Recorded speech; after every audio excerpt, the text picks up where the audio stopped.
নমস্কার বন্ধুরা, খাওয়া হবে জমজমা চ্যানেলে সবাইকে স্বাগতম জানিয়ে আজকে আবার আমি একটা পমফ্রেট মাছের রেসিপি নিয়ে আপনাদের সামনে হাজির হয়েছি।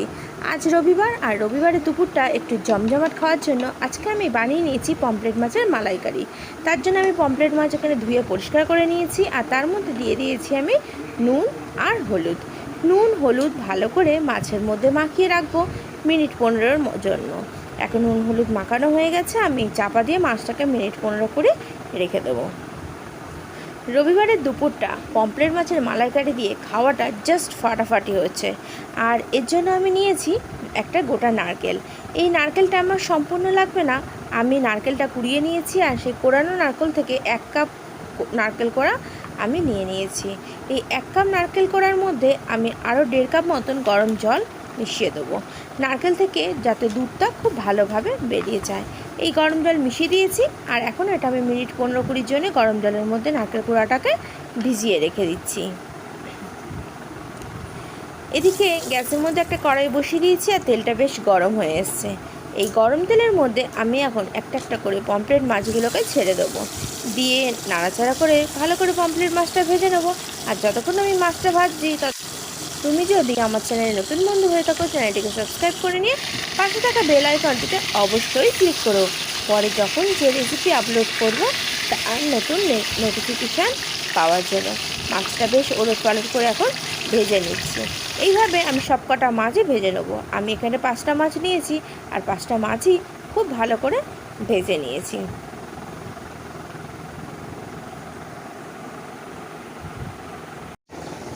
এখন একটা কাঁচের বাটির মধ্যে 1/2 চামচ সাদা সর্ষে, 1/2 চামচ কালো সর্ষে, আর 5টা কাজু নিয়ে নিয়েছি। এর একটা পেস্ট বানিয়ে নেব। একটা মিক্সির বাটির মধ্যে উপকরণগুলো নিয়ে নিয়েছি, দিয়ে এর একটা শুকনো পেস্ট আমি প্রথমে বানিয়ে নিচ্ছি। বানানো হয়ে গেছে, আমি এর মধ্যে জল ঝরানো 4 চামচ টক দই দিয়ে দিলাম। ঘরে পাতা টক দই, একেবারেই এটা টক হয়নি, আর জলটা সম্পূর্ণ ঝরিয়ে নিয়েছি।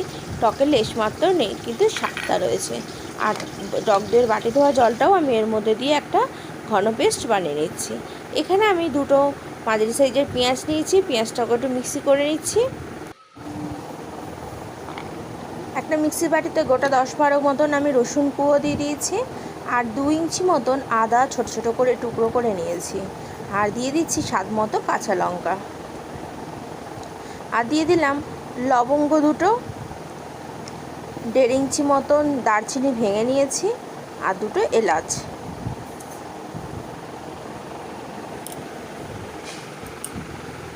আর কাঁচা লঙ্কা দিয়ে এর একটা পেস্ট বানিয়ে নেব। সামান্য একটু জল দিয়ে দিলাম যাতে পেস্টটা খুব মিহিভাবে হয়ে যায়। এদিকে কড়াইয়ের তেলটা গরম হয়ে গেছে, তার মধ্যে আমি দিয়ে দিলাম দারচিনি, এলাচ, লবঙ্গ ফোড়নের জন্য। মাছ ভাজার পরে যে অবশিষ্ট তেলটা ছিল তার মধ্যেই রেসিপিটা বানাবো। আর এর মধ্যে আমি দিয়ে দিলাম পেঁয়াজ বাটাটা। পেঁয়াজটাকে ভালো করে ভেজে নেব। এখন পেঁয়াজ থেকে অনেকটা জল বের হচ্ছে। পেঁয়াজটা ভাজতে ভাজতে পেঁয়াজটা শুকনো হয়ে যাবে, তখন জলটাও কমে যাবে। এখন পেঁয়াজের জলটা সবটাই কমে গেছে, পেঁয়াজটা শুকনো বেশ হয়ে গেছে। একটু নাড়াচাড়া করে নেবো, আমি আরও কিছুক্ষণ রান্না করে নিচ্ছি। এর মধ্যে আদা, রসুন, গরম মশলা, কাঁচা লঙ্কার যে পেস্ট আমি বানিয়েছিলাম তার থেকে 4-5 চামচ মতন দিয়ে নিচ্ছি। সমস্ত উপকরণগুলো বেশ ভালো করে কষিয়ে নিচ্ছি। মশলা থেকে তেল বেরোনো শুরু হয়ে গেছে। গ্যাসের ফ্লেমটা লো রেখে এখন কিছুক্ষণ আমি কষিয়ে নেব। এদিকে মিক্সির বাটির মধ্যে নারকেল যেটা ভিজিয়ে রেখেছি সেটাকে আমি ভালো করে মিক্সি করে নিচ্ছি।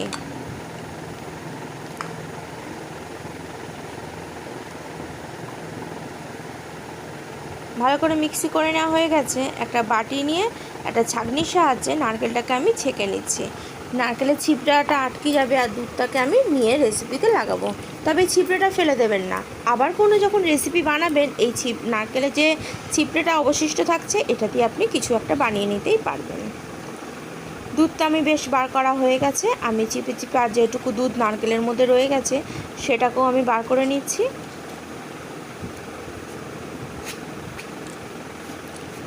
এখন সমস্ত দুধটাই প্রায় বার করে নিয়ে হয়ে গেছে। এখন নারকেল থেকে সমস্ত দুধ বার করে নেওয়া হয়ে গেছে। আর দুধটা খুব বেশি পাতলাও নয়, আবার খুব বেশি গাঢ়ও নয়, তোমাদেরকে আমি দেখাচ্ছি।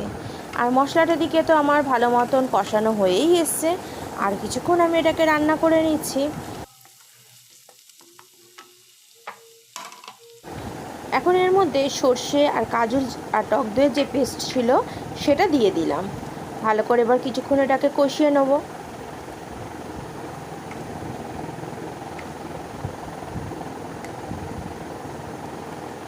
এটা কষাতে কষাতে এর মধ্যে থেকে তেল বের হতে শুরু করে দিয়েছে, তাই আরও কিছুক্ষণ আমি এটা কষিয়ে নেব। এখন আমি এর মধ্যে দিয়ে দিচ্ছি 1 চামচ মতন লাল কাশ্মীরি মির্চি। এখানে লঙ্কা বাটা আছে তাই লঙ্কার গুঁড়ো দিলাম না, আর দিয়ে দিচ্ছি হলুদ গুঁড়ো। এবার ভালো করে উপকরণগুলো একসাথে মিশিয়ে নেব, পেঁয়াজ রসুন আদা লঙ্কার সাথে নাড়াচাড়া করে।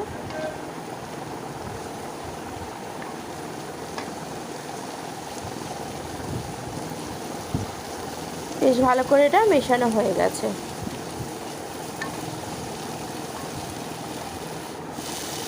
ভালো মতো তেল বেরোনো শুরু হয়ে গেছে, মানে মশলাটা কষানো আমার একদম পারফেক্ট হয়েছে। এখন আমি নারকেলের যে দুধটা বার করেছি সেই দুধটা আমি এতে দিয়ে দেবো। এর মধ্যে কোনো রকম জল আমি ইউজ করব না।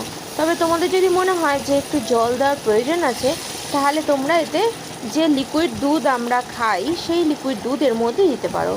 জল দিলে যতটা টেস্ট না হয়, তার থেকে দুধ দিয়ে যদি বানানো হয় এটার স্বাদটা অনেকটাই বেড়ে যায়।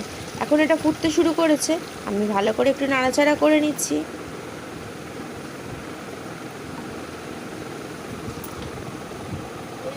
এবার আমি এর মধ্যে দিয়ে দিলাম স্বাদ মতো নুন। তোমরা নুন ঝালটা তোমাদের স্বাদ মতো দিয়ে নিও, আমি আমার স্বাদ মতন এখানে দিয়ে নিয়েছি।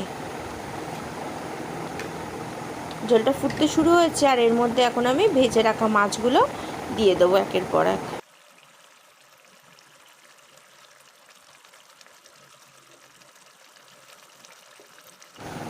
এবার একটু মাছগুলো ঝোলের মধ্যে নাড়াচাড়া করে দিলাম। এখন একটা উপর দিয়ে চাপা দিয়ে দিচ্ছি। এটা মিনিট 4-5 মতন আমি একটু ফুটতে দেবো। ফিরে আসলাম মিনিট 4-5 পরে। এখন আমি ঢাকাটা তুলে নিয়েছি, আর এর মধ্যে আমি 1/2 চামচ মতন ঘি দিয়ে দিলাম। আর তোমরা যদি মনে করো প্রতি গরম মশলা দেবে দিতেও পারো, আমি গরম মশলাটা বেটে দিয়েছি বলে আর দিলাম না। এবার ঘিটা দেওয়ার পর একটু মাছটা নাড়াচাড়া করে নেবো যাতে গ্রেভিটা ভালো করে মিশে যায়। রেডি আমার আজকের রেসিপি, পমফ্রেট মাছের মালাইকারি। দুর্দান্ত স্বাদের রেসিপি একটা। রবিবারের দুপুরটার খাওয়াটা জাস্ট জমে গেছে। এখন এটাকে আমি চাপা দিয়ে আর 2 মিনিট মতো রান্না হতে দেবো। ফিরে আসলাম 2 মিনিট পর। দেখো কত সুন্দর দেখতে লাগছে, আর উপর দিয়ে তেলটা কত সুন্দর ভেসে উঠেছে। এবার একটু নাড়াচাড়া করে নিচ্ছি। এবার আমি সার্ভিং প্লেটে এটাকে সার্ভ করে দেবো। গরম গরম ধোঁয়া ওঠা ভাতের সাথে এই রেসিপি যদি হয়, আর কিছুই লাগে না খেতে। বন্ধুরা একবার আশা করি বাড়িতে বানিয়ে দেখতে পারো, তোমাদেরও ভালো লাগবে। আর যদি ভালো লাগে তাহলে বানানোর পর টেস্ট করে আমাকে কমেন্টস বক্সে অবশ্যই জানিও তোমাদের কতটা ভালো লাগলো। আজ তবে আসি, আবার দেখা হবে অন্য কোনো দিন অন্য কোনো রেসিপি নিয়ে।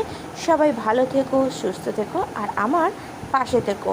আমার ভিডিওটা শুরু থেকে শেষ পর্যন্ত সম্পূর্ণ দেখার জন্য ও আমার পাশে থাকার জন্য তোমাকে জানাই অনেক অনেক ধন্যবাদ। এখন আমার সার্ভিং প্লেটে মাছগুলো সবই সাজানো হয়ে গেছে, শুধু এখন খাওয়ার পালার অপেক্ষা। এরকম রেসিপি যদি সানডে দুপুরবেলা হয়, গরম ভাতের ধোঁয়া ওঠা ভাতের সাথে, আর না অপেক্ষা করা যাচ্ছে না। টাটা, আমি তবে আজ আসি।